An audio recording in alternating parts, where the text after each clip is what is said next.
Okay, for new professionals, I think the important thing when it comes to advocacy and lobbying work is to be clear in what you are advocating and lobbying for.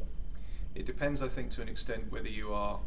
advocating on behalf of an institution or if you're working with, for example, your National Library Association in pursuit of some sort of bigger objectives such as changing legislation or trying to seek more funding for the library service in a country.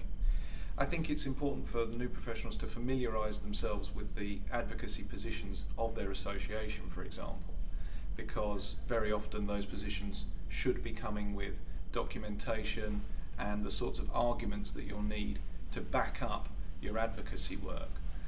It's very important to be clear, and it's very important to be, I think what we would say in English, succinct.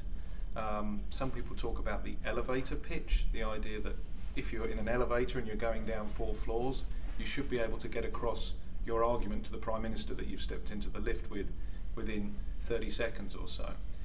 Whilst that's not a particularly easy thing to do, I think it's a very good practice or a very good habit to get into, trying to condense your advocacy positions into as short and snappy way as possible. In terms of getting involved, the National Library Associations are a good place, as I said, to go to look for material,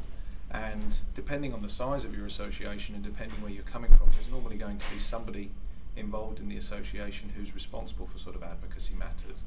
But then again, a lot of really good advocates are found right in the library, the librarians who work in the library. So look at your colleagues, work out who's interested in these things, talk to them about their experiences when they've had to go to their superiors or their policy makers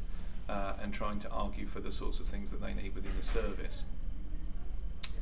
I'm going to ramble on if I carry on then. So what other questions